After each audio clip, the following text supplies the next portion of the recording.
কালো বোরখার সাথে হিজাব পরেছে রোদেলা। বোরকা 2 পার্ট আর যথেষ্ট ফ্যাশনেবল, তবে শরীরের সাথে মেশানো না, অনেকটাই ঢিলে ঢালে। তবে মেকআপ পরেনি রোদেলা, সুন্দর করেই সেজেছে সে। মেয়েটা অপছন্দের হলেও হাসনাত বিষয়টা নিজের মাঝে চেপে গেছে। কাউকে সম্পূর্ণ বদলে ফেলতে চাওয়াটা বোকামো, চাইলেও সেটা সম্ভব হয় না। গতানুগতিক চলাফেরা ছেড়ে হুট করে কেউ নিজে বদলাতে পারে না। তবে আস্তে আস্তে একটা করে অভ্যাস পাল্টাতে দিলে খুব তাড়াতাড়ি পাল্টে যায় মানুষটি, আর এতে সময় কম বদলে যায় সেই মানুষটি, আর এতে কম সময়ে বদলানো যায় সেই মানুষটিকে।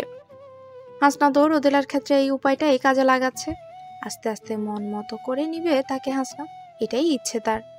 বিয়েতে পৌঁছে রোদেলার মনটা ভালো হয়ে গেল, খারাপ লাগাটা যেন মুহূর্তে গায়েব হয়ে গেছে তার। অনেক ইয়াং মেয়েরাও বোরখা পরেছে, আর এতে তাদেরকে অনেক বেশি সুন্দর লাগছে। তার হঠাৎ মনে হলো তারও হয়তো এদের মতো নিকাব পরা দরকার ছিল। কতটা স্পেশাল মনে হচ্ছে এদের। রোদেলা প্রফুল্ল হয়ে এক দৃষ্টিতে তাদের দিকে তাকিয়ে রইল। অন্যদিকে হাসনাত আছে মহা যন্ত্রণায়। কেউ তার দিকে তাকালেও কেন যেন তার মনে হচ্ছে তারা তার বউয়ের দিকেই তাকিয়ে আছে। মানুষ শুনলে হয়তো বলবে সে প্রচন্ড পজিটিভ, কিন্তু এতে তার কিছুই যায় আসে না। সে দাঁত কটমটিয়ে ছেলেগুলোর দিকে তাকিয়ে সামনে হাঁটা দিল। হঠাৎই কোথা থেকে দৌড়ে এলো সাইফা। আজ গাউন পরেছে সে, তাও আবার পেট খালি গাউন, পিঠটাও নেই।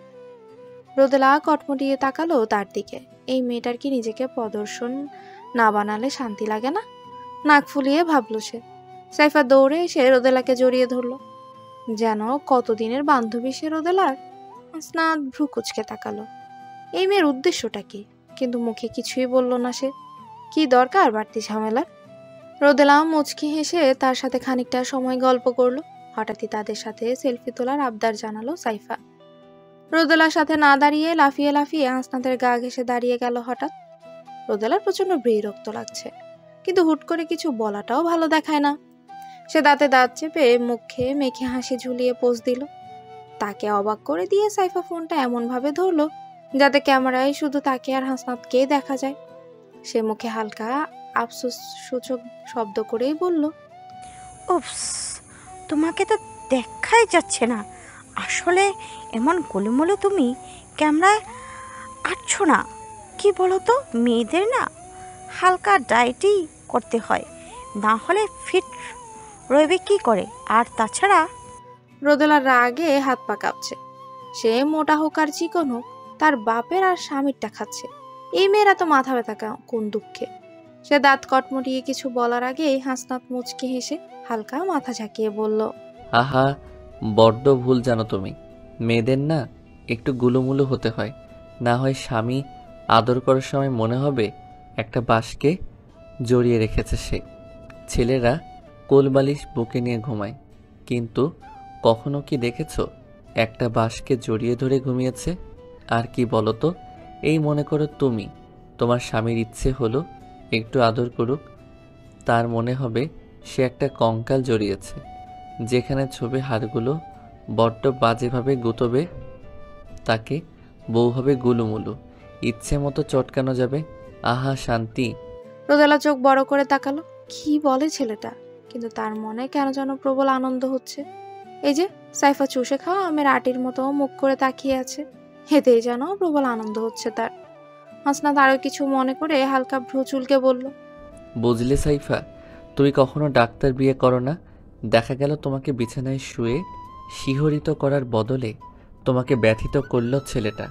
আর এই ব্যথা আবার সুখের না, দুঃখের ব্যথা। আহা চিন্তা হয় গো তোমার জন্য।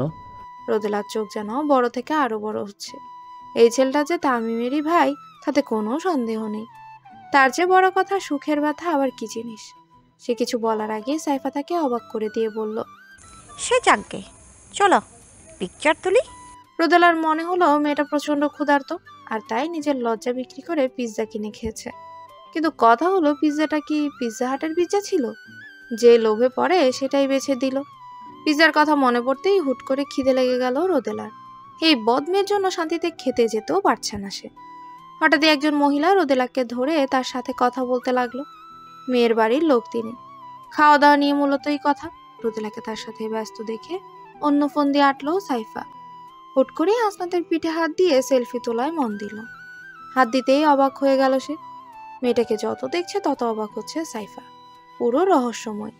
তাকে হাত দিতে দেখে নিজের হাতটা হাসনাতের পিঠে নিয়ে রেখেছে সে। পাশের মহিলার সাথে এমনভাবেই কথা বলছে যেন ভাজা মাছটা উল্টে খেতে জানে না সে। আশেপাশের কোনো খবরই নেই তার এখন। সাইফা মনে মনে অন্য হিসেব কষে ছবি তুলে চলে গেল। দূর থেকে আরো একজন খুব মনোযোগ সহকারে পুরো বিষয়টাই দেখছে। দুঃখে মনটা বিষিয়ে উঠল তার।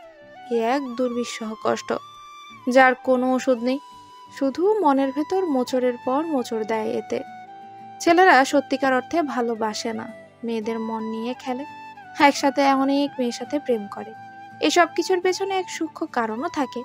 সে প্লে বয়টা, যার কোনো মেয়ে ভালো লাগে না, সেও মন থেকে ভালোবাসতে জানে। সমস্যা হলো ভালোর সাথে সবসময় ভালো হয় না, মাঝে মাঝে খুব খারাপও হয়ে যায়। তামিমের মতো ভালোবাসার কাঙাল ছেলেরা এতে ভুল পথে পা বেশি বাড়ায়।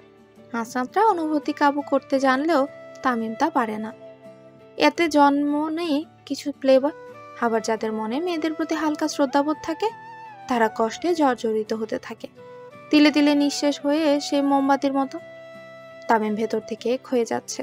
তার ফুসফুসটা সুস্থ বাতাস চাইছে, যা হয়তো তার আশেপাশে খুব অভাব। বারবার বন্ধ হয়ে যেতে চাইছে এতে তা। হাসনাতের মন এখন আকাশে বাতাসে।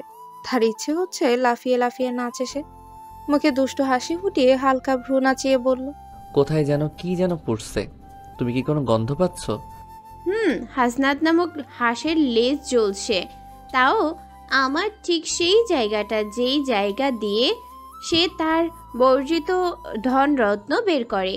দাঁতে দাঁত পিষে বলল রোদেলা। হাসনাত হালকা মাথা ঝাঁকিয়ে নিজের ঠোঁটটা চুষতে চুষতে বলল, ও ভালো, তা সেই ধনরত্ন কি আপনার চাই? জি না মিস্টার হাঁস, আপনি মুঠোয় পুরে আবার খেয়ে ফেলুন সেগুলো, মূল্যবান জিনিস ফেলতে নেই। ইয়াক! হাসনাতের বমি পাচ্ছে খুব। ছি, কেমন যাচ্ছে তাই মেয়ে মানুষ। কিন্তু হাসনাত হার মানবে না এই পিচ্চির সামনে। নাক ফুলিয়ে বলল, এই মেয়ে, পায়ের বুড়ো আঙ্গুলের সমান মেয়ে, এত পাকনামো করো কেন? তুমি কি পাকনা বুড়ি? দেখি তোমার পা দেখাও। কেন? কয়টা রোদেলা তোমার আঙ্গুলে আছে দেখবো। হাসনাত হতাশ হয়ে তাকালো, তারপর নাক ফুলিয়ে ছড়া কাটলো। কথার শলি, কথার নলি, কথায় করে ঘুরঘুরুনি, মুখে করে পক পকাপক, নেই তার বুদ্ধি কতক। রোদেলা আর আগে দৃষ্টিতে তাকালো। এই ছেলে তাকে পেয়েছেটা কি? সে কি ভেবেছে রোদেলা কবিতা জানা না? রোদেলা কবিতা শুনতে কত ছেলে শহীদ হয়। বিড়বিড়িয়ে নিজের প্রশংসা করতে করতে হাসনাতের দিকে তাকাতেই দেখলো হাসনাত ব্রাহ্মরুটা হালকা তুলে তার দিকেই তাকিয়ে আছে। রোদেলা ভ্রু কুচকে তাকাতে হাসনাত হালকা ঘাড় চুলকে বলল, নিজের ঢোল নিজের বাজানো উচিত, অন্যথায় মানুষকে দিলে হয়তো সে বাজাতে বাজাতে ফেটে ফেলবে, অথবা সে বাজাবেই না। কি হাসারিয়ান, মোটেও ভালো হচ্ছে না এইসব। আমি কিন্তু প্রচন্ড রেগে যাচ্ছি। কি আমার ধানি মরিচ, তার আবার রাগ। ও মা, মাগো, আমি ভয়ে জড়সড়, মাগো বাঁচাও। রোদেলা ইচ্ছে হচ্ছে হাসনাতকে চুলোয় ঢুকিয়ে ফ্রাই করতে। শিক দিয়ে খুচিয়ে খুচিয়ে মশলা লাগাবে সে, সাথে দিবে চিলি সস, তারপর কামড়ে কামড়ে খাবে। মানুষের মাংস তিতা, মিসেস কৈতরি বানু। কি? আমাকে সস দিয়ে রান্না করার প্ল্যান করছো তো মনে মনে, কিন্তু আমি তো তিতা, তাই বললাম। রোদেলা হা হয়ে তাকিয়ে আছে। এই ছেলে বুঝলো কি করে সবটা? হেই রোদ, অনেক খাওয়ার জিনিস এখানে, প্লিজ মশা খেও না। পরে দেখবে মশা তোমার পেটে গিয়ে প্রজনন করবে, তারপর তোমার ছোট ছোট বাচ্চা হবে, সব হবে মশা। তারা তোমায় মশা আম্মু বলে রাখবে। তখন মশার বউ মশি এসে তোমার সাথে ঝগড়া করবে মশার সাথে পরকিয়া করার জন্য। মানব সমাজ তোমাকে বয়কট করবে, কারণ আর যাই হোক, মশার মাকে তো আর মানুষের সমাজে রাখতে পারা যায় না। ঠিক তখনই আমি গিয়ে তোমার পাশে দাঁড়াবো আর বলবো, এইটা আমার বউ। রোদেলা হা হয়ে তাকিয়ে আছে। তার লাইফে হাসনাত নামক হাফ প্যান্টের এত বড় প্রয়োজনীয়তা? হাসনাত বিজ্ঞের মতো মাথা দোলাতেই রোদেলা নাক ফুলিয়ে বলল, মশা ঢোকার আগে মশারি খেয়ে নিব, আর মশা প্রজনন করতে পারবে না। হাসনাতকে আরো কিছু বলার সুযোগ না দিয়ে হন নিয়ে প্রস্থান করলো রোদেলা। হাসনাত খিটখিটিয়ে হেসে দিল। ওহ, কতদিন পর শান্তি পেল হাসনাত। মেয়েটা বড় বড় চোখ করে তাকালো। হাসনাতের মনের মাঝে যেন ভালোবাসার পরশ এঁকে দেয়। রোদেলার খাওয়া দাওয়া শেষ। হঠাৎই রোদেলার মা বাবাকে দেখলো সে। বুকের মাঝে ধক করে উঠল তার। বিয়েটা কার দেখার জন্য সামনে এগিয়ে গেল সে। হঠাৎই বউ পক্ষে সেই মহিলার সাথে দেখা হয়ে গেল তার। কথায় কথায় মহিলাটা সব কথা শুনে মাথা ঘুরতে শুরু করলো তার। রাসেলের বিয়েতে এসেছে সে, আর এটা তাদের অ্যারেঞ্জ ম্যারেজ। রোদেলার মাথা ঘুরে উঠল।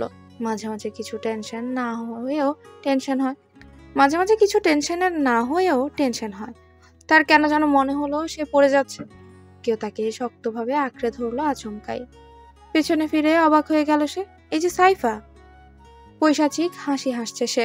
রোদেলার কেমন যেন গা গুলিয়ে উঠছে এতে, তবুও নিজেকে স্বাভাবিক করে বলল, কি সমস্যা, হাসছো কেন? সত্যিটা দেখার পর তোমার অনুভূতি দেখে। কিসের সত্যি? হালকা গলা কেঁপে উঠল রোদেলার। সাইফা এতেই খুশি। লোহা গরম থাকতে হাতুড়ি মারা শ্রেয়।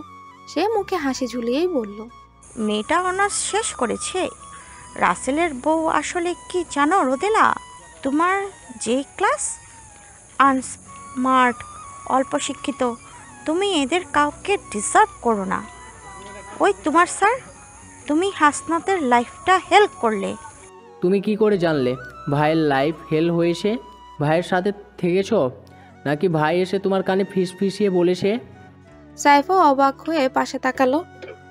ভয়েস শুনে যতটা না অবাক হয়েছে তার থেকে বেশি অবাক হয়েছে কথা বলা মানুষটাকে দেখে।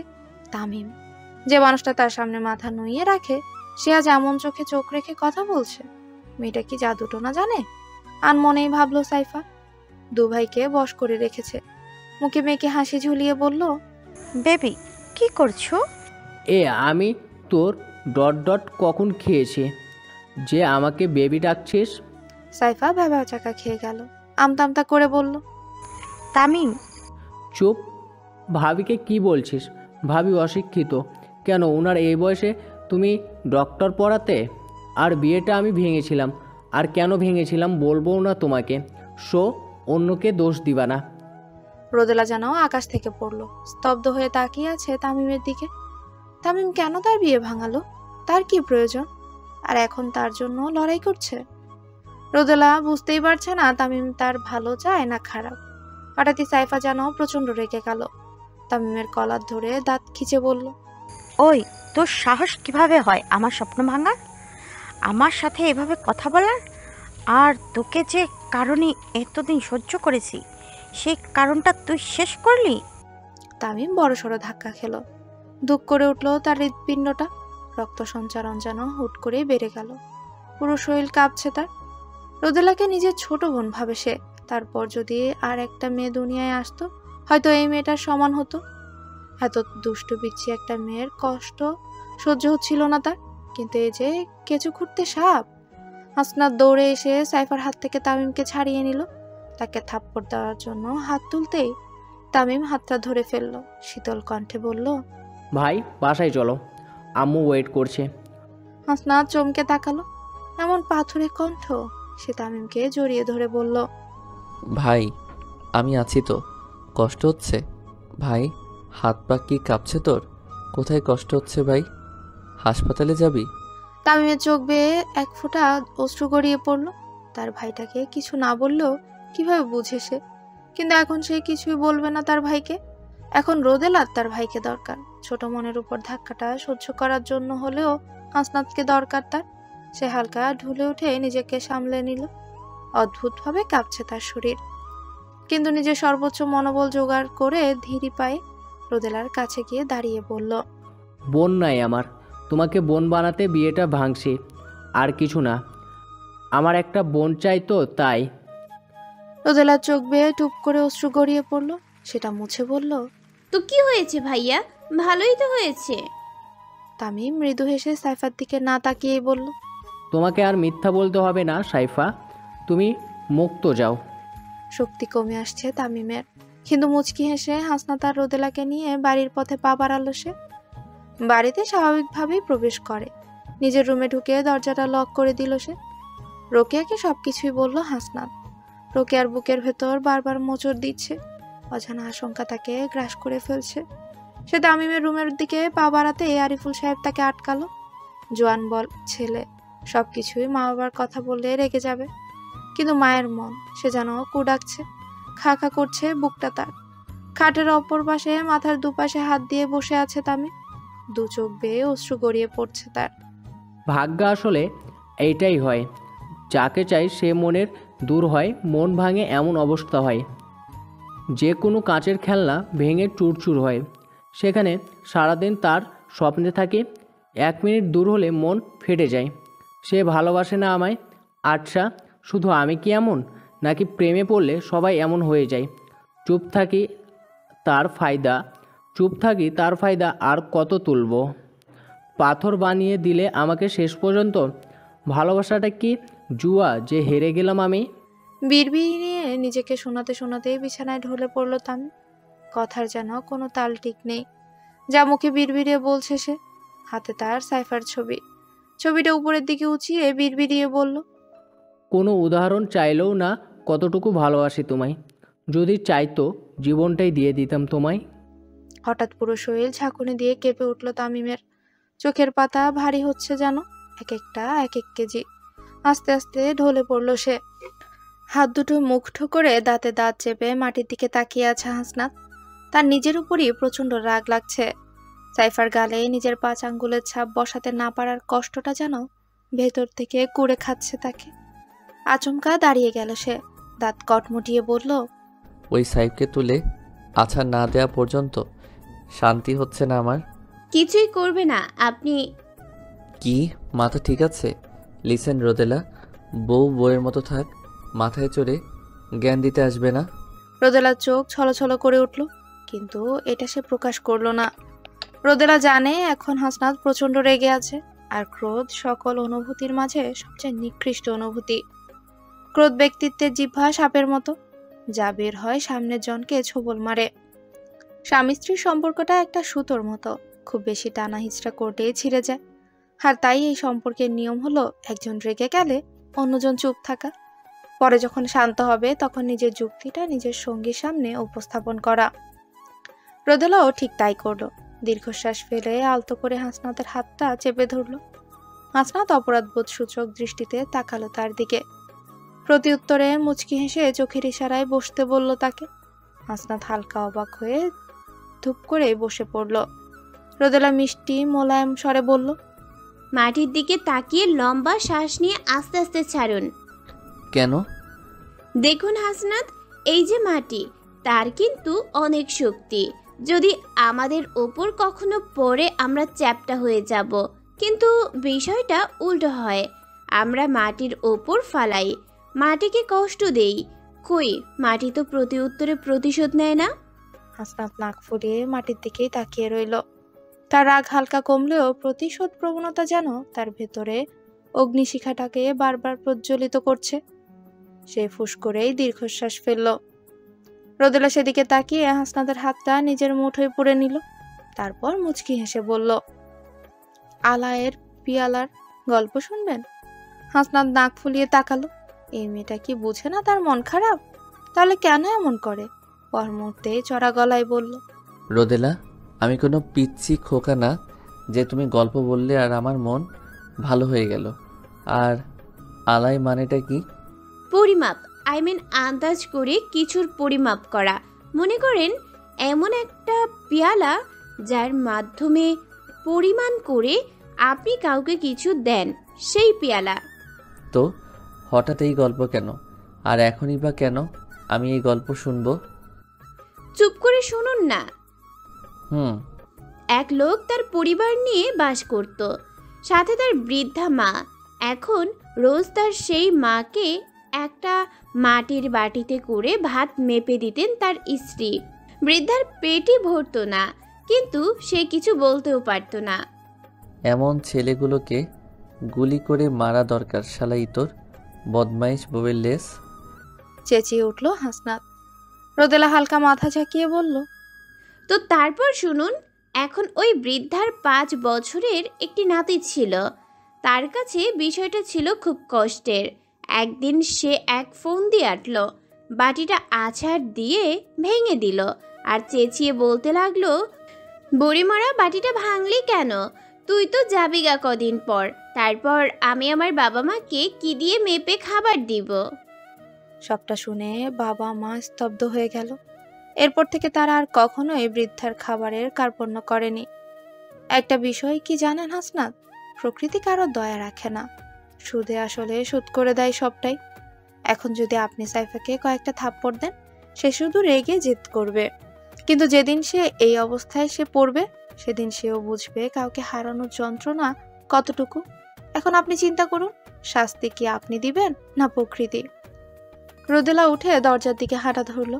একটা বারের জন্য সে আর পেছনে ফিরে তাকালো না। হাসনাত অবাক দৃষ্টিতে মেয়েটা যাওয়ার পানে তাকিয়ে আছে। মেয়েটা কি সত্যি এতটা ম্যাচুর, নাকি বিয়ের পর হলো? এসব ভেবে আনমনে হাসলো সে।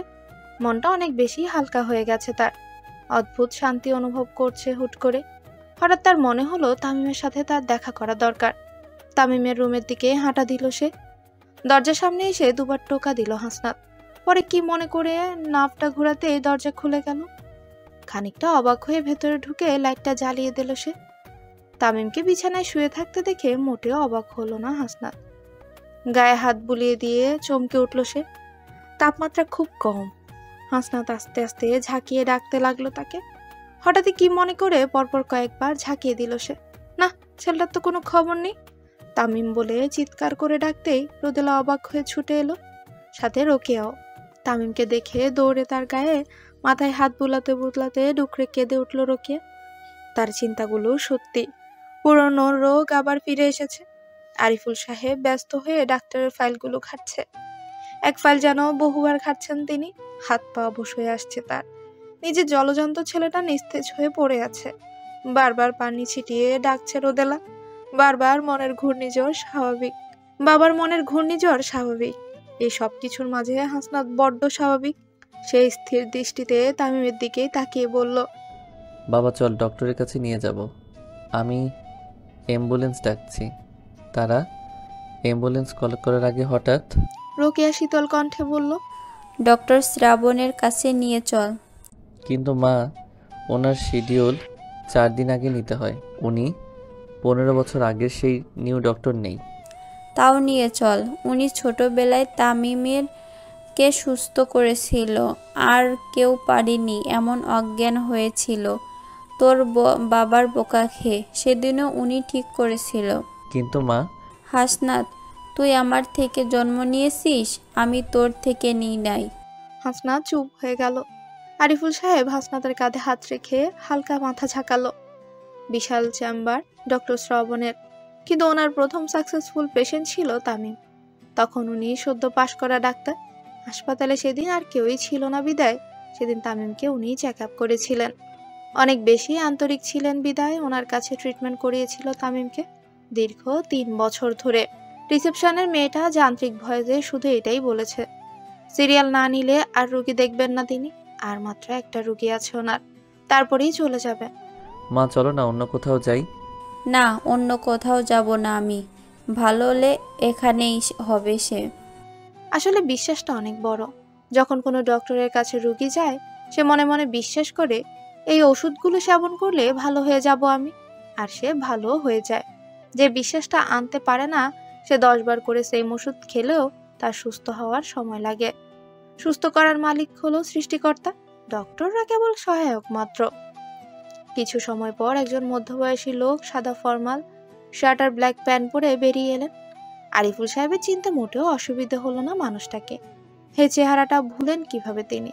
দ্বিধা ও সংকোচ মাখা মুখ নিয়ে তার সামনে দাঁড়াতে ভ্রু কুঁচকে তার দিকে তাকালেন তিনি। পর মুহূর্তে চোখ উজ্জ্বল হয়ে উঠল তার। মিস্টার আরিফুল, তামিম কেমন আছেন? হাসনাত অবাক চোখে তাকালো। আসলে মারা তো মাই হয়। সে তামিমের সব কন্ডিশন বলার সাথে সাথেই তামিমকে ভর্তি করে ফেললেন তিনি। এই হাসপাতালে পার্টনারশিপ আছে তার, আর এই কারণে তার চেম্বারটা একটু আলাদা। কয়েক ঘন্টা অতিবাহিত হওয়ার পরও সেন্স আসেনি এখনো তামিমের। সব পরীক্ষা নিরীক্ষা এটাই বলা হচ্ছে।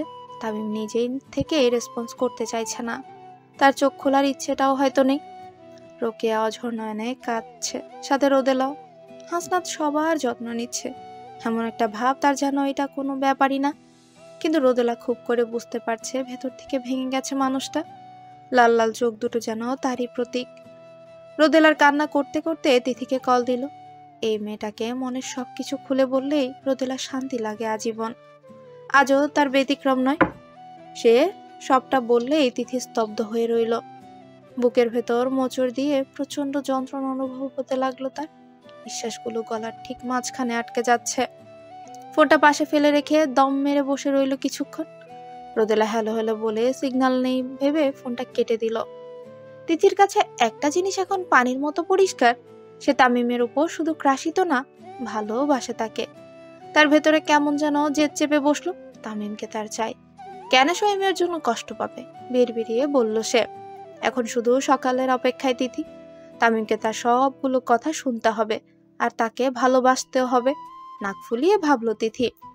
সকালে ফজরের নামাজ পড়ে হাসপাতালের দিকে রওনা হলো ডক্টর শ্রাবণ। তামিমের কন্ডিশন তেমন একটা ভালো না। তার কেন যেন মনে হলো তামিমের সাথে তার কথা বলাটা জরুরি। তামিমের কেবিনে প্রবেশ করলেন ডাক্তার শ্রাবণ। নিস্তেজ হয়ে পড়ে আছে তামিম, মায়াবী মুখটা ফ্যাকাশে হয়ে আছে। ধিমি পায়ে আস্তে আস্তে সামনে এগিয়ে গেলেন তিনি।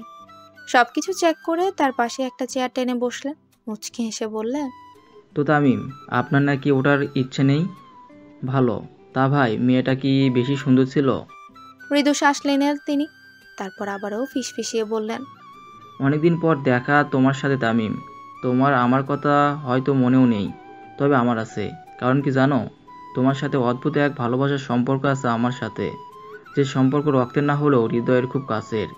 অবাক লাগছে নিশ্চয়, এত রুগী, আর আমার তোমার কথাই কেন মনে আছে। আর এইসব কি বলছি, তাহলে একটা কাহিনী শোনো, আমার জীবনের কাহিনী। আমি যে বছর এইচএসসি দিব, আমার 3 নম্বর ভাইটা দুনিয়ায় আসে তখন। আমরা দুই ভাই উজ্জ্বল শ্যামলা, মায়ের মতন, কিন্তু আমাদের সেই ভাইটা ঠিক তোমার মতো ফর্সা ছিল, আমার বাবার মতন। তারও তোমার মতো সেম রোগ ছিল। আমার আম্মা রাত দিন শুধু তাকেই পাহারা দেয়। আমরা যে আছি সেদিকে কোনো তার খেয়ালই নেই। এখন একটা মানুষ না ঘুমিয়ে এভাবে কতদিন থাকতে পারে? তার ওপর আমার এক্সট্রা কেয়ার, এক্সট্রা রান্না, কোনো মরিচ খেতে পারে না, এই রোগের পেশেন্ট, আরও অনেক কিছুতে বাধা। এখন একদিন মা ওকে বুকের সাথে মিশিয়ে শুয়ে পড়ে। 2 বছর তার বয়স তখন, আমিও পড়ছি। সামনে ইন্টার পরীক্ষা। হঠাৎ একটা প্রকট শব্দ হলো। আমি দৌড়ে আম্মার রুমে পৌঁছলাম। আম্মা কাঠ হয়ে মাটির নিচে তাকিয়ে আছে, আর আমার ভাইয়ের ছোট রক্তাক্ত দেহটা মাটিতে পড়ে আছে। খাটের পায়ে ইট দেওয়া ছিল তখন, হয়তো সেটাই লেগেছে। হালকা নাক টানলেন তিনি। চোখ থেকে পানি চিবুক বেয়ে গড়িয়ে পড়ছে। দীর্ঘশ্বাস ফেলে বলল, জানো, আমি সেদিন ভাইয়ের সাথে মাকেও হারিয়ে ফেলেছিলাম। না, মা বেঁচে ছিলেন, কিন্তু অসুস্থভাবে বাচ্চা। আশেপাশের সবাই মাকেই দোষারোপ করতেন, সাথে মাও নিজেকে। ওর দোলনা ধরে বসে থাকতো মা, বিড়বিড়ে কথা বলতো। বাবা ভাবলেন অন্য বেবি হলে ঠিক হয়ে যাবেন তিনি, কিন্তু হলেন না। আমার আবার ভাই হলো, আর সবার শেষে আমাদের আদরের ছোট বোন। ও হওয়ার পর আরও অসুস্থ হয়ে পড়লেন তিনি, আর মারা যান হঠাৎ। আর আমার বোনটার প্রচণ্ড জেদি আর রাগী হয়ে গড়ে ওঠে। মায়ের আদর শাসন যে খুব দরকার ছিল তার, আমরা এতটাই আদর করে ফেলেছি, আফসোস হয় আজকাল। তোমার 2 বছরের ছোট সে। কিছুক্ষণ থেমে তামিমের কপালে হালকা হাত বুলিয়ে বললেন, তুমিও আমার ভাইয়ের মতো হতে পারতে। তোমাকে যখন দেখি, তোমার কেসটা চ্যালেঞ্জ হিসেবে নিয়েছিলাম তখন আমি। তোমার আম্মার কান্নাকাটি, তোমার ফ্যামিলির অবস্থা খুব বেশি অনুভব করতাম আমি। অদ্ভুত এক মায় পড়ে গিয়েছিলাম। একটা কথা চিন্তা করো, তোমার মাও এতটা কষ্ট করেছে তোমার জন্য, আর তুমি একটা মেয়ের জন্য এত বছর পর সেম স্টেজে ফিরে যাবা। কত স্বার্থপর তুমি। আচ্ছা, তোমার ইয়ং জেনারেশন কেন বোঝো না? প্রতিটি সন্তানের প্রচণ্ড আদরের হয়, অনেক কষ্ট করে বড় করে এক একজনকে বাবা মা, আর তোমরা। তিনি রেগে বেরিয়ে গেলেন। পেছনে ফিরলে হয়তো দেখতেন তামিমের চোখ থেকেও পানি গড়িয়ে পড়ছে। হয়তো ইচ্ছে শক্তি ফিরে আসছে তার।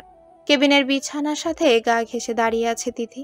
চোখ বেয়ে শ্রাবণ ধারাগুলো অশ্রুরূপে ঝরে পড়ছে। সাদা চাদর জড়িয়ে বিছানায় নিস্তেজ হয়ে শুয়ে আছে তামিম।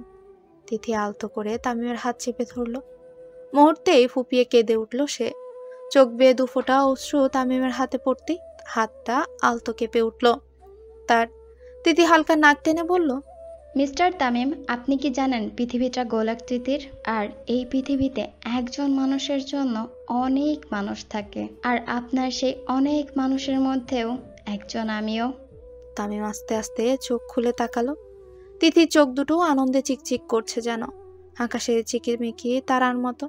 আর তামিম আপাতত ফেলিয়ে তাকিয়ে আছে তার পানে। তার মনে হচ্ছে সে স্বপ্ন দেখছে, কিন্তু স্বপ্নটাও এত বাস্তবায়ন কেন?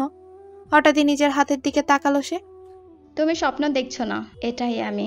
আর আমি তোমাকে প্রপোজ করতে এসেছি। কি মাথা ঠিক আছে? কেন? আমাকে দেখে কি মনে হচ্ছে আমার মাথায় গ্যাস্ট্রিক আছে? না আসলে তামিম আমতা আমতা করতে তিথি মাথাটা হালকা ঝুঁকিয়ে নিচে নামিয়ে আনলো। তিথির ঠোঁট আর তামিমের ঠোঁটের মাঝখানের দূরত্ব কেবল 1 আঙ্গুল। তামিম চোখ বড় বড়কে তাকালো। তিথি মুচকি হেসে বলল, সুইট হার্ট, তোমার লাইফে টার্নিং পয়েন্ট এখন আমি, আর আমার সাথেই থাকতে হবে। সো আস্তে আস্তে আমাকে সহ্য করার অভ্যাসটা করে নাও। তামিম অবাক হয়ে তাকিয়ে আছে তিথির দিকে। তিথি মুচকি হেসে বেরিয়ে গেল ক্যাবিন থেকে। আর তামিম, তার কেন যেন ভয় লাগছে, প্রচন্ড ভয়। হাসনাত কেবিনে প্রবেশ করে নাক ফুলিয়ে তাকালো। তামিম মুখ কাচু কাচু করেই বলল, ভাই এভাবে তাকালে তো কলিজায় আঘাত লাগে। হাসনাত আচমকা জোরে জড়িয়ে ধরলো তাকে আর ফুপিয়ে কাঁদতে লাগলো। মনের ভেতর জমাটবদ্ধ কষ্টটা এই হালকা সুখের বাতাস লেগেছে যেন। হঠাৎই রোদেলার স্পর্শে মুচকি হেসে পিছনে ফিরে তাকালো সে। আমতা আমতা করে বলল, ঠিক আছে, আমি জাস্ট বিছানাটা ঠিক করে দিচ্ছিলাম। আর রোদেলা মুচকি হেসে তাকালো, হালকা মাথা ঝাঁকিয়ে বলল, তুমি পাথরটা জানি তো আমি। হাসনাত মাথা নিচু করে অন্যদিকে তাকালো। এতে রোদেলা খিলখিলিয়ে হেসে দিল, সাথে তামিমও। তামিম এখন অনেকটাই সুস্থ। ডক্টর শ্রাবণ মাঝে মাঝে এসে তার খোঁজখবর নিয়ে যায়।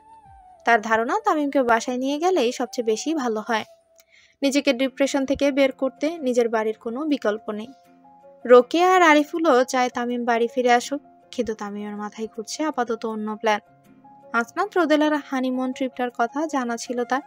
এখন শুধু তার জন্যই তারা ট্রিপটা ক্যান্সেল করেছে। ভাবতেই নিজের উপর রাগ উঠছে তামিমের। সে মনে মনে ফোন দিয়ে এটে তার বাবার অপেক্ষা করে বসে রইল। তাকে দেখতেই বলল, সব তো ঠিকই আছে আব্বা, আমি চাচা হচ্ছি। আরিফুল সাহেব চোখ ছোট ছোট করে তাকালো। ভাই কখন হচ্ছি জানতে চাইলো হয়তো, সে বলতে পারতো, কিন্তু চাচারটা সে কিভাবে বলবে? গলা হালকা খাকিয়ে বলল, এই প্রসেসিং সম্পর্কে আমার জ্ঞান সুন্দর কোটায়, অন্য কেউ জানে কিনা দেখো। হাসনাত পরপর ঢোক গিলতে গিয়েও জোরে বিষম খেলো। এতে সে কাশতে লাগলো প্রবলভাবে। হাঁসফাঁস গলায় বলল, কেউ হয়তো মনে করছে আমাকে। মনে তো করছেই, তোমার ফিউচার বেবি। কি? তো কি সে ভাবছে? আর আমার কেমন লেটখোর বাপ, আমারে আনতে এত টাইম নেই। আমি কি যাব না? রোদেলা চোখ বড় বড় করে তাকালো। ইয়া আল্লাহ, আমি লুকাবো কোথায়? এটা কি ভুলে গেছে আমি আছি? আনমনেই ভাবলো সে। রোদেলা লজ্জায় লাল হয়ে নিচের দিকে তাকিয়ে রইল। তামিমের মনে মনে খুব মজা লাগছে। এদের এমন লাল নীল হওয়াটা খুব বেশি পছন্দ হচ্ছে তার। রোগটা হয়ে ভালোই হয়েছে, আনমনেই ভাবলো সে।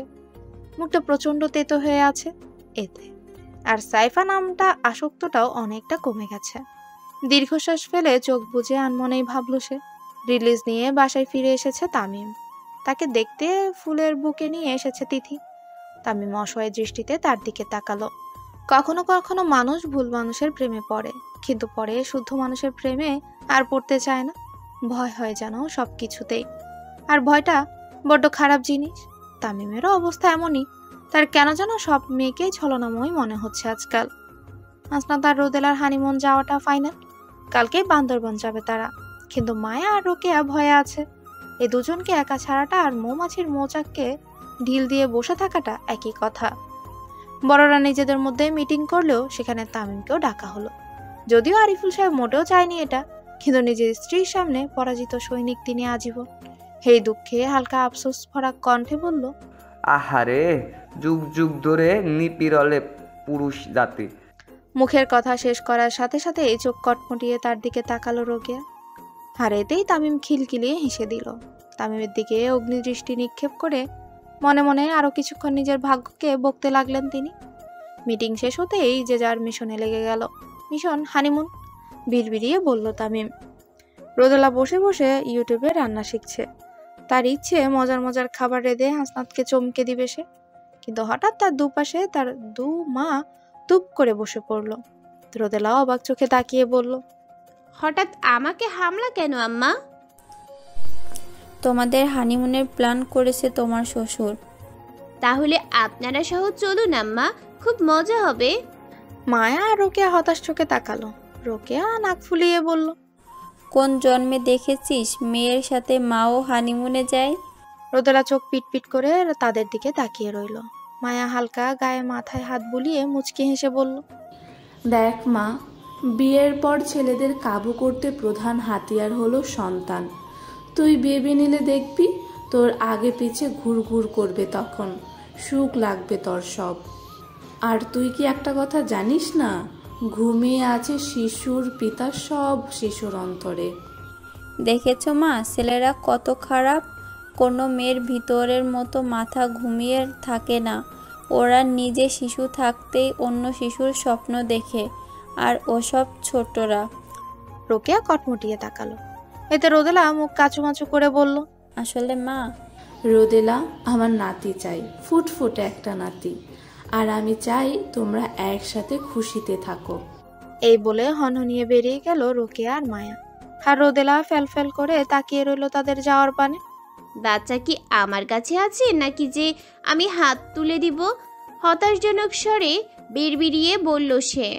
এই যে দ্য গ্রেট দুলারাজা, আপনার অগ্নি পরীক্ষা শুরু হয়ে যাবে কাল থেকে। হাসনাত ভ্রু কুচকে তামিমের দিকে তাকালো, সাথে আশেপাশের আঙ্কেল আর বাবার দিকেও। এই লোকগুলো দল বেঁধে আমাকে হামলা করার কারণটা কি? অবাক চোখে তাকিয়ে আনমনে ভাবলো হাসনাত। তুমি নাকি ছেলে হিসাবে সক্ষম, তোমার ফায়ার ট্রাক নাকি আগুন নেভাতে সক্ষম। হাসনাত পরপর ঢোক গিলে তার বাবা আর শ্বশুরের দিকে তাকালো। নিজের শ্বশুরের বড় বড় চোখ দেখে লজ্জায় মাথা নোয়ালো হাসনাত। আরিফুল সাহেবের ইচ্ছে হচ্ছে ছুটে পালাতে। হ্যাঁ, তো লজ্জাকে ফ্রাই করে খাওয়ায় দেখেই হয়তো তার আজকাল খিদে লাগে না। হানমনেই ভাবলো সে। তারপর গলা খাকিয়ে বলল, হাসনাত, কালকে তোমাদের হানিমুনে পাঠাচ্ছি, 2 দিন ঘুরে আসো। তবে আমরা নাতনি চাই, আর তা না দুইয়েই। হাসনাত পরপর ঢোক গিলল, নরম কণ্ঠে বলল, সন্তান সন্ততি স্রষ্টার দান। তাই নাকি? তো ওইটা কি স্টার্ট? চুপ করে ফেলে দেয় আর নিচে থেকে ক্যাচ ধরে বাপময়। হুট করে আরিফুল সাহেবের দিকে তাকিয়ে ভ্রু নাচিয়ে উৎফুল্ল হয়ে বলল, আব্বা, প্রশাসনিকটা গিফটটাও তরে, যাতে শান্তনের বর্ণনা না সাগর বানাতেই পারে তোমার জন্য। আহা নাতির সাগর। রোদেলার বাবা অবাক হয়ে তাকিয়ে আছে। তার কাছে নিজেকে আপাতত এলিয়েন মনে হচ্ছে। সব ছেলের বাবাদের কি এভাবেই ছেলেরা হোয়াইট ওয়াশ করে? হানমনেই ভাবল সে। পরক্ষণে নিজের ভাগ্যকে প্রসন্ন ভেবে মুচকি হাসলেন তিনি। অন্যদিকে আরিফুল সাহেব দাঁত কটমটিয়ে বলল, তামিমাম বিয়াক্কেলের সর্দার, আর এটা বেশি কাবিলের মতো কথা বললে উল্টা লটিয়ে পাছায় ইঞ্জেকশন মারবো তোরে, হারামজাদা। আব্বা, ইঞ্জেকশন মারবা ভালো কথা, পাশাই কেন? আমার শরীরে কি জায়গার দুর্ভিক্ষ চলছে? না, তা চলছে না, তবে ওখানেই মারবো যাতে কাউকে দেখাতেও না পারিস, আর বসলেই মনে পড়বে আমার একটা বাপ ছিল। ও বুক, আব্বা তুমি কালই দোজোগা যাচ্ছ? আরিফুল সাহেব কিছু বলার আগেই চিৎকার করে উঠল হাসনাত। সাথে সাথে পুরো ঘর যেন পিনপতন নীরবতায় ছেয়ে গেল। কেউ আর কিছুই বলবা না, ঘুমাবো আমি, সকালে বেরোতে হবে বাই। এই বলে হুট করে সবাইকে বের করে দরজা লাগিয়ে দিল সে। আরিফুল সাহেব দাঁত কটমটিয়ে কিছু বলার আগেই তামিম দৌড়ে প্রস্থান করলো সেখান থেকে, আর চেঁচিয়ে বলল, বাকি এপিসোড কালকে দেখুন। রোদেলার বাবা অবাক হয়ে তাকিয়ে রইল তার যাওয়ার পানে। সকালে ঘুম ভাঙতে অবাক হয়ে গেল রোদেলা। একসাথে 2টো ব্যাগ গোছানো হয়েছে, তাও আর বিশাল আকৃতির। রোদেলার ধারণা তারা অনন্তকালের জন্য যাচ্ছে সেখানে। সে দীর্ঘশ্বাস ফেলে বলল, এত জিনিস কার জন্য? কেন, বড়টা আমার আর পিচিটা তোমার। হালকা মাথা ঝাঁকিয়ে বলল হাসনাত। রোদেলা অবাক হয়ে তাকালো তার দিকে। তার খুব ইচ্ছে এত বড় ব্যাগের কোন সংসার পেতেছে হাসনাত তা দেখবে বলে, কিন্তু হাসনাতের বকার কথা ভেবে দমে গেল তার। ব্যাগ খুলে অবাক হয়ে গেল রোদেলা। এত সাজগোজ করবে কে? চিৎকার করে বলল সে। সাজ না, এগুলো নর্মাল ইউজের জন্য। রোদেলা চোখ বড় বড় করে তাকালো। এগুলো নর্মাল? তাহলে গর্জিয়াস কেমন হবে? জানলার পাশে বসে বাইরের শূন্যের দিকে তাকিয়ে আছে সাইফা। কেন যেন তামিমের জন্য খুব খারাপ লাগছে তার। তামিমকে প্রচন্ড রকমের মিস করছে সে। আসলে কারো সাথে খুব বেশি সময় ধরে সময় কাটালে তার প্রতি অদ্ভুত এক ধরনের ভালোবাসা অনুভব করে মানুষ। সাইফার সাথেও আপাতত এটাই হচ্ছে। তামিমের কেয়ারগুলো মনে পড়তে জমাটবদ্ধ অশ্রুগুলো ঝরে পড়তে লাগলো চোখ থেকে তার। পাহাড়ের আঁকাবাঁকা পথ বেয়ে সামনের দিকে এগিয়ে চলছে বাস। কেরানীহাটের জ্যামে হালকা চোখ মেলে তাকালেও আবার ঘুমিয়ে পড়েছে রোদেলা। গাড়ি আর ঘুমের মাঝে মারাত্মক সাদৃশ্য পায় সে। এই যেমন গতে গাড়ি ঘতে ঘুম, ঠিক তেমন গ আর ঘ যেমন কাছাকাছি থাকে, ঘুমও গাড়ির সাথেই থাকে। আচমকা চোখ খুলে লাফিয়ে উঠে বসলো রোদেলা। চোখ বড় বড় করে চারপাশে তাকালো সে। হাসনাত অবাক হয়ে তাকালো তার দিকে, হালকা চিন্তিত মুখ করে বলল, কোনো সমস্যা? রোদেলা দুপাশে মাথা দোলালো দ্রুত, পরপর ঢোক গিলে বলল, ঠিক আছি আমি। হাসনাত সন্দেহের দৃষ্টিতে তাকালো খানিকক্ষণ, তারপর হালকা মাথা দুলিয়ে আবারও সামনের দিকে তাকিয়ে রইল সে। রোদেলা পরপর ঢোক গিলছে। পেটের চাপটা এখনই বাড়তে গেল কেন তার। হানমনেই ভাবলো সে। বেশি পানি খাওয়ার অভ্যাসটা যে তাকে এত বেশি পড়াবে তা জানা ছিল না তার। আমতা আমতা করেই বলল, আমরা কতটুকু আসছি? এই তো মেঘলা এরিয়ায় ঢুকবো। আশেপাশের পরিবেশ দেখ। আর কতক্ষণ লাগবে? এই তো আর 1 ঘন্টা হয়তো, ধর 40 মিনিট। রোদেলা চোখ বড় বড় করে তাকালো। এত সময় সে চেপে রাখবে কিভাবে? আরো কয়েকবার ঢোক গিলে সামনে তাকালো। চারপাশে আঁকাবাঁকা পাহাড়, রাস্তাটা সমতল, ভূমি থেকে অনেকটাই উঁচু। আর যত উপরে যাচ্ছে রাস্তাটা আরো বেশি সুন্দর লাগছে তা। প্রকৃতির এক অপরূপ সৃষ্টি যেন এ বান্দরবান, যার প্রতিটি গহ্বরে এই সৌন্দর্যের আধার। রোদেলা হঠাৎ দাঁড়িয়ে গেল। হাসনাত তাড়াতাড়ি হাতটা চেপে ধরে বসিয়ে দিল তাকে। দাঁতে দাঁত পিষে বলল, বুদ্ধিশুদ্ধিগুলো কি টাউনে রেখে এসেছো নাকি প্রকৃতির প্রেমে মাতাল হয়ে পাগলামি করছো? না সরি। দুপ করে বসে নাক ফুলিয়ে বলল রোদেলা। হঠাৎই হাসনাত কিছু চিন্তা করে চোখ বড় বড় করে বলল, তুমি কি ওয়াশরুমে যাবা? রোদেলা অপরাধীর মতো মুখ করে তাকালো। হাসনাতের নিজের উপর রাগ লাগতে লাগলো এতে। সে কেমন স্বামী, নিজের বউয়ের প্রবলেম বুঝতে পারে না সে। তার ইচ্ছে হচ্ছে নিজেকে ধরে মাইল লাগাতে। তাড়াতাড়ি ড্রাইভারের কাছে ছুটে গেল সে। তাদের থেকে জিজ্ঞেস করতেই তারা হতাশ করলো তাকে।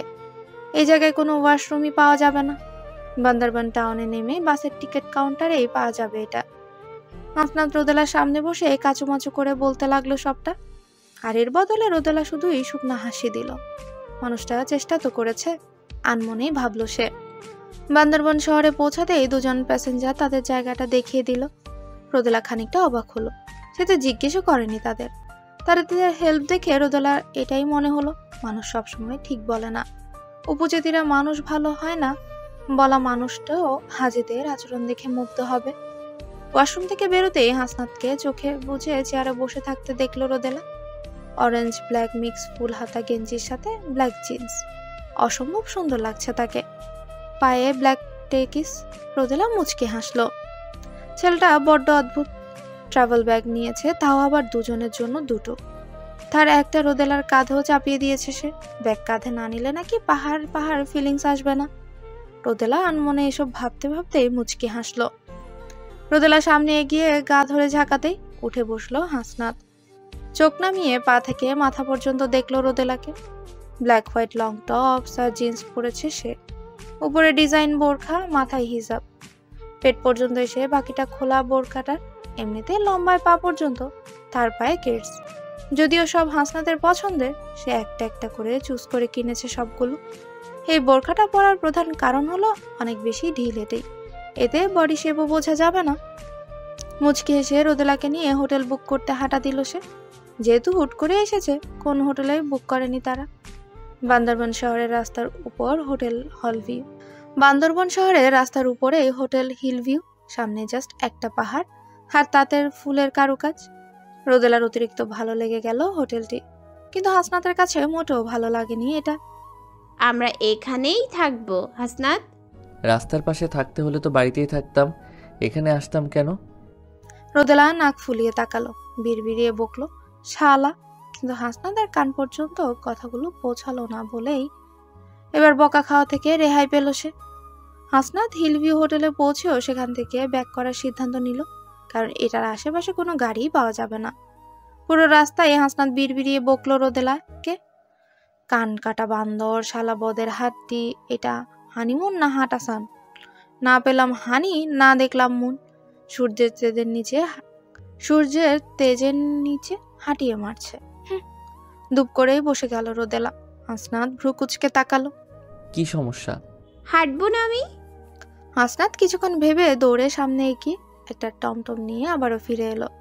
রোদেলা চোখ কটমটিয়ে তাকিয়ে বলল, এতক্ষণ এই কাজটা করলে কি খুব অসুবিধা হতো? এক্সারসাইজ জানো, গাড়িতে উঠে পড়ো। দাঁত দেখানো হাসি এসে বলল হাসনাত, আর তা দেখে নাক ফুলিয়ে টমটমে চেপে বসলো রোদেলা।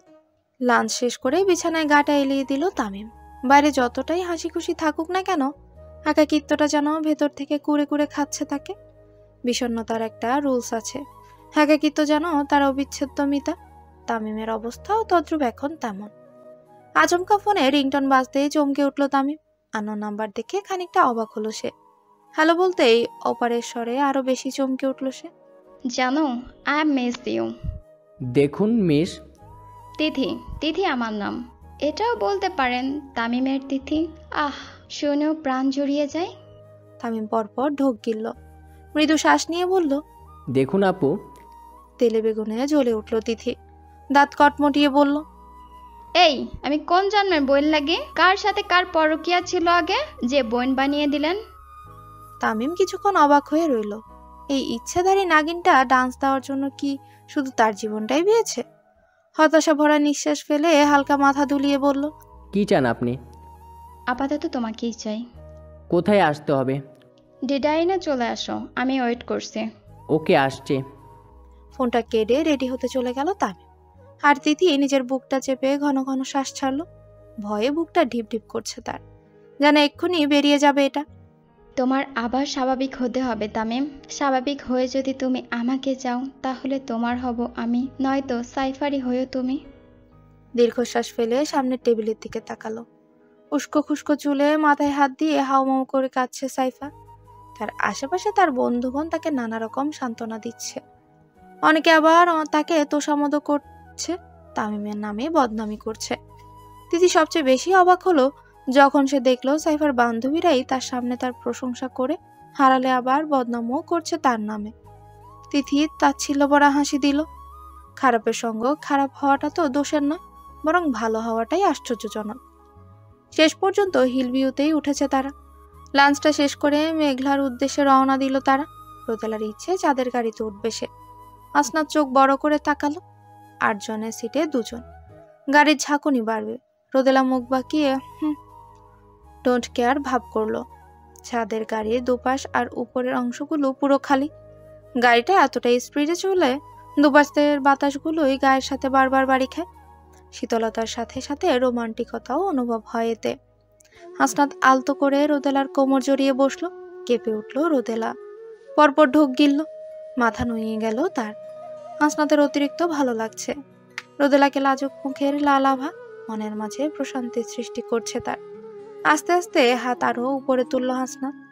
চোখ বড় করে তাকালো রোদেলার দিকে, হালকা কেশে বলল, রাস্তাঘাটে অসভ্যতার মানে কি? অসভ্যতা কোথায়? আমার শীত করছে, আর তুমি স্ত্রী হিসেবে তোমার দায়িত্ব হলো স্বামীকে উষ্ণতা দান করা। ভ্রু নাচিয়ে বলল হাসনাত। রোদেলা মুখ বাঁকিয়ে উঠে দাঁড়াতেই গাড়ির ঝাঁকুনিতে ধূপ করে পড়ে গেল হাসনাতের কোলের উপর। হাসনাত খিলখিলিয়ে হেসে উঠল এতে।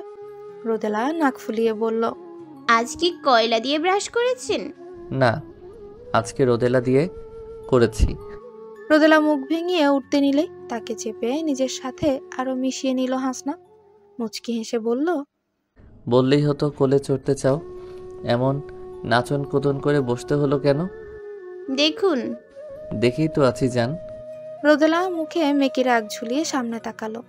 ভালোবাসি বলতে পারে না, তার আবার ঢং। বিড়বিড়িয়ে বলল সে। মেঘলা পৌঁছে চারিদিকে মুগ্ধতার দৃষ্টিতে তাকালো রোদেলা।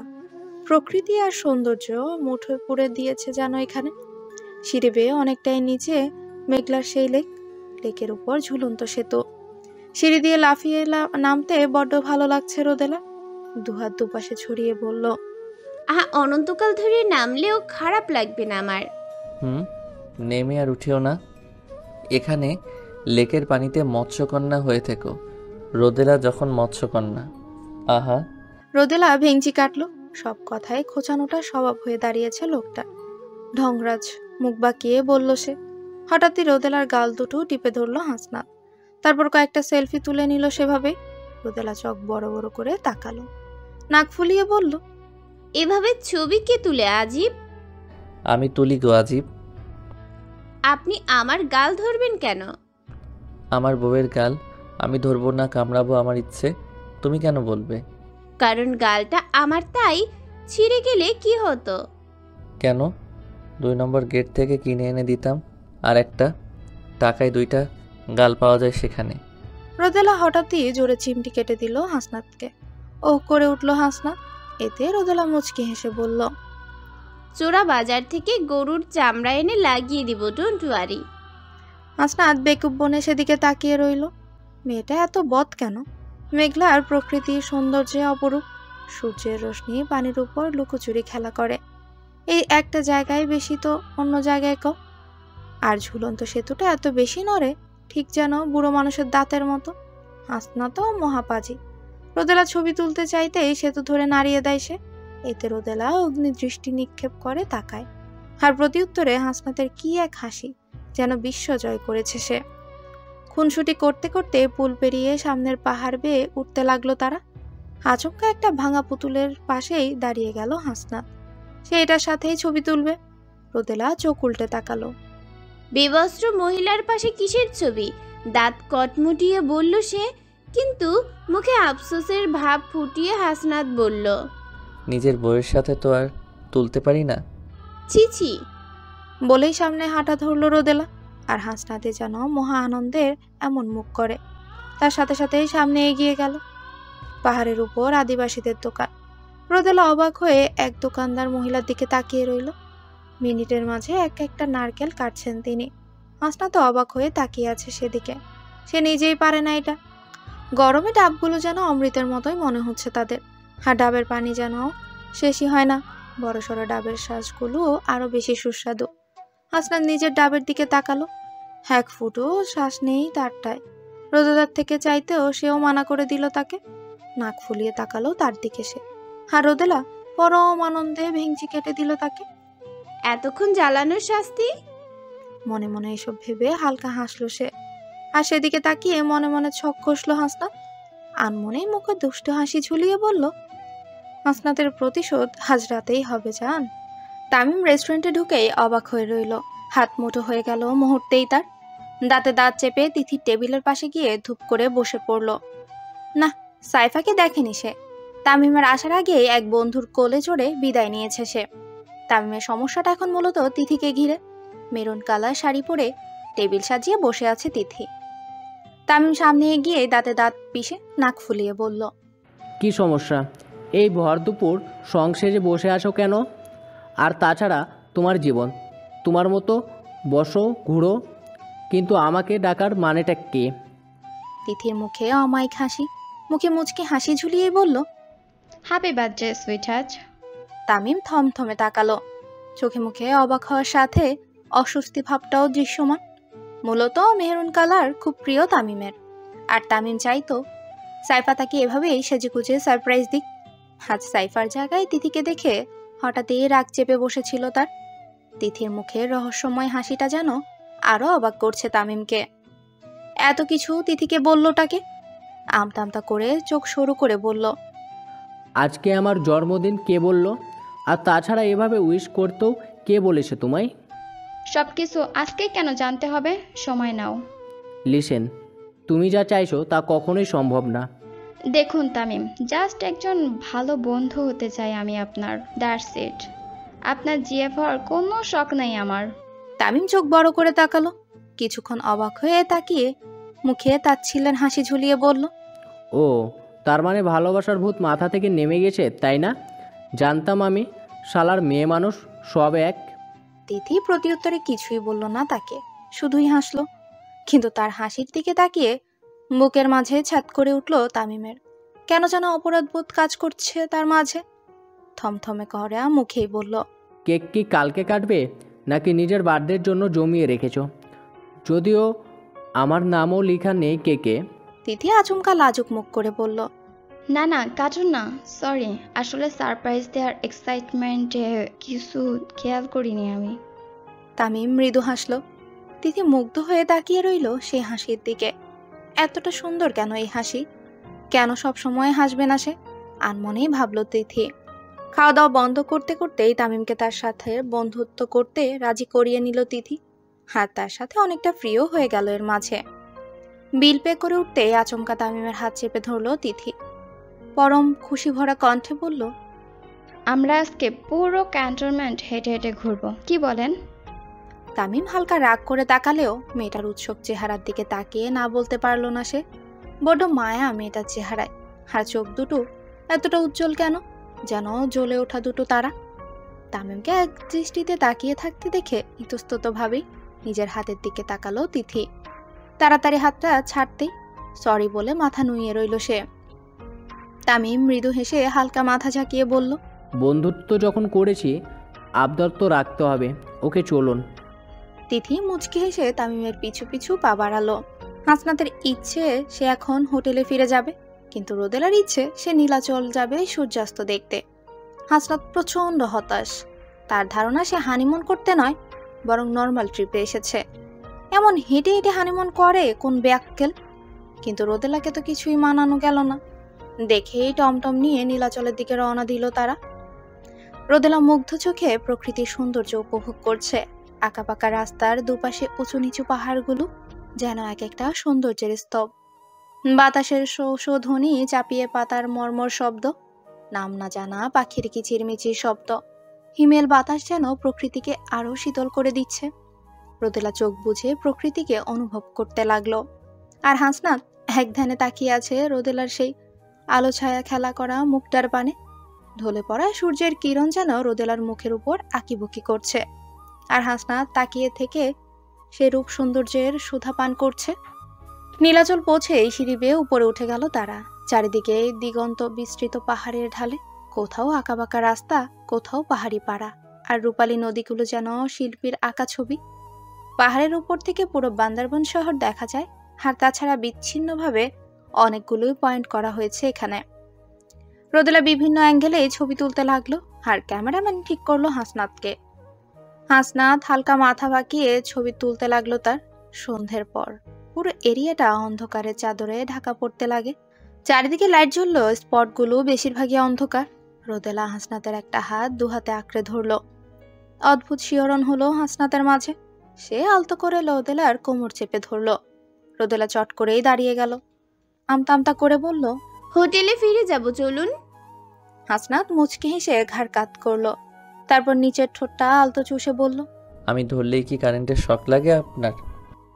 কেন, আপনি কি ছেঁড়া তার নাকি যে ধরলেই লাগবে? হাসনাত হালকা মাথা ঝাঁকিয়ে সামনে হাঁটা ধরে। আনরোমান্টিক মেয়ে, বিড়বিড়িয়ে বলল সে। অন্যদিকে রোদেলা স্বস্তির নিঃশ্বাস ফেলল।